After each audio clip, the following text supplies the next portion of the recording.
Hi, I'm Kevin Paulium coming to you on behalf of Creative Arts College. The topic of the session is an introduction to intellectual property, focusing on the creative industries. Intellectual property, often referred to as IP, is essentially just that property. Whether you own a house, or car, or a pencil, if it is officially yours, then you may claim it as your property. One of the features that comes with owning such property is the right to do as you please. Say, for example, you own a house. You could paint that house. You could rent it out. You could even sell it. Intellectual property refers to property that has been created by one's intelligence or mind, encompassing their knowledge, skill, and creativity. Intellectual property is essentially a concept, idea, or creation that could take on a variety of forms of expression, such as product design, such as a movie script, a song, a book, or even just a concept for a TV show. It is property because you can claim rights to it and it could have value. The creative industries are huge contributors of IP as they are generating content all the time. If you are embarking on a career in such an industry, you are likely to be creating IP or working on someone else's IP, whether it is lyrics to a song, a pattern of a garment, or a script of a movie. Creating intellectual property is the basis of the creative industry, whilst protecting and trading intellectual property is the foundational business of the creative industry. In order for you to have a prosperous career in this industry, it is imperative that you not only understand how to create, but also how to protect and trade whatever it is that you do create. You are the owner of your intellectual property from the moment you create it. When you begin to communicate your ideas to third parties, such as potential producers and financiers, it is then critical that you are able to prove that the intellectual property is in fact your original creation. There are rights organizations that may document, facilitate, protect, and even collect on behalf of IP holders. You should register with the relevant body based on the industry and category within which your property falls under. When in dispute, it is your responsibility to provide evidence of your property in relation to a legitimate and verifiable timestamp. Some less expensive, simple, and maybe even orthodox means to prove and protect certain type of content includes emailing the content to yourself, or in a case of a physical document such as a movie script, you could even register mail the document to yourself and keep the envelope with the government seal still intact as proof of date.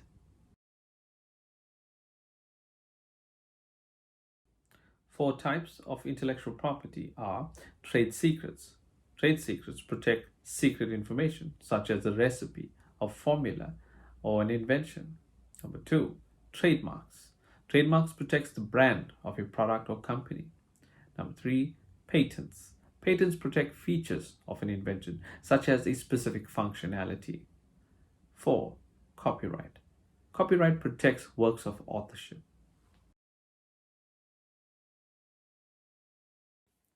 A copyright is a legal claim of ownership over a particular literary or artistic creation, such as a song, book, a design, or movie. In the creative industry, you will often work with copyrights.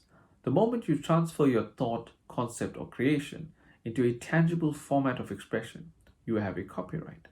The creation exists and it is yours to own. Note, as much as you may enjoy the monopoly of an IP, it is not forever. Registering your IP does give you, as the owner, the time and opportunity to exploit your creation. IP rights can be further broken down into multiple types to suit various consumption and broadcast needs. There are different types of rights dependent on the nature of property. The rights of a specific intellectual property can be broken up and even traded separately. Example, you may buy a song and have therefore bought the right to play that song, but you may not be allowed to copy that song or play that song for public consumption. You may buy the rights to a photograph or a design, but you may not have the rights to manipulate or remix that property. Two types of rights include performance rights and mechanical rights.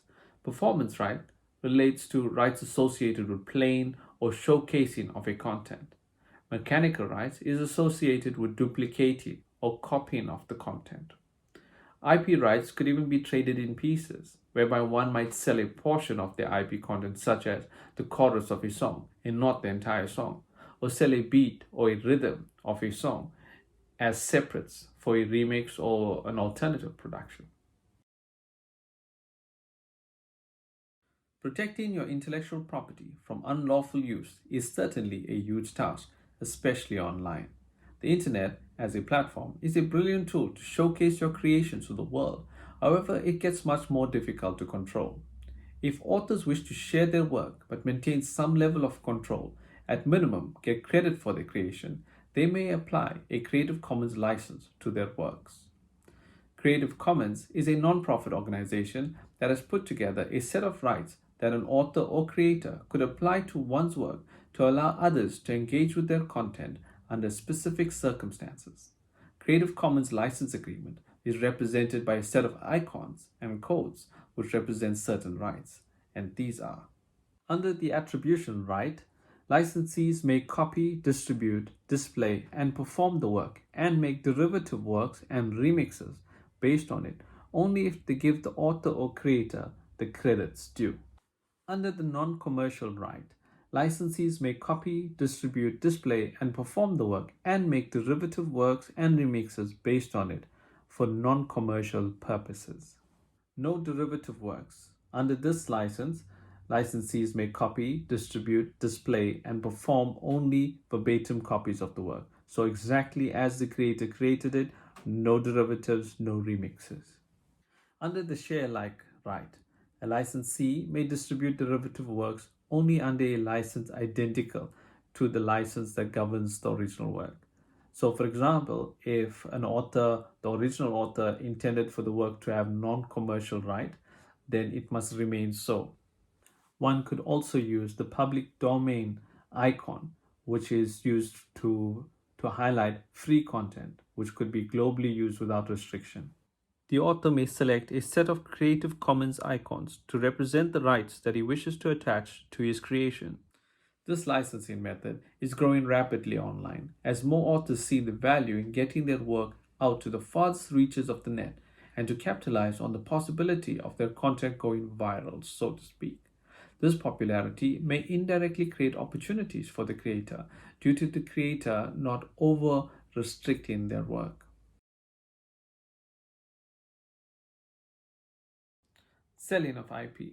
Once you have created an IP such as a movie script, you could sell that script to a production company.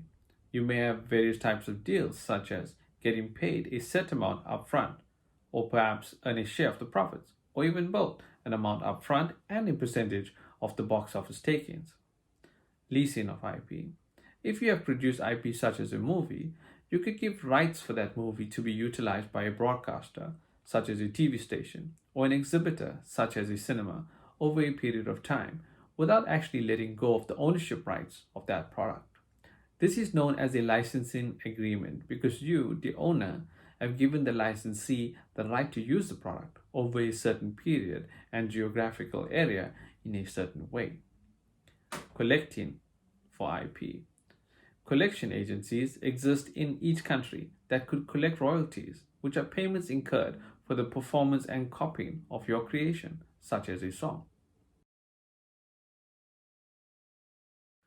One of the great advantages of owning IP is that it could possibly generate income over a long period of time, even beyond the existence of the creator. In the creative industries, there are many IPs that are still being performed and copied in one way or another and are still generating income. There are many music artists, for example, that have long passed. However, their music is still played on radio, still bought online, and still licensed to movies and adverts and so on. These IPs are still generating income decades later, even though the creator is no longer in existence. Whoever owns the rights to the IP will be the beneficiary. This could be a family member or even a corporate company. Intellectual property could very well be the gift that keeps giving. There are many astounding deals of IP, such as the sale of the classic movie franchise Star Wars. George Lucas sold Lucasfilms and Star Wars franchise to Disney for just over $4 billion. Since acquiring the rights, Disney have continued to generate massive wealth through new films and spin offs and games and clothing and other items of the classic Star Wars. History is also littered with intellectual property disputes. There are many creatives that either ended up terribly poor or hugely successful based on their knowledge or lack of knowledge around intellectual property. When dealing with intellectual property, it is important to protect your work as early as you can.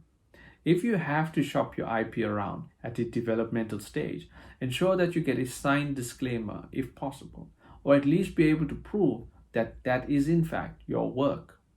Just as much as you are looking to protect your work, please ensure that you respect the rights of other creators as well.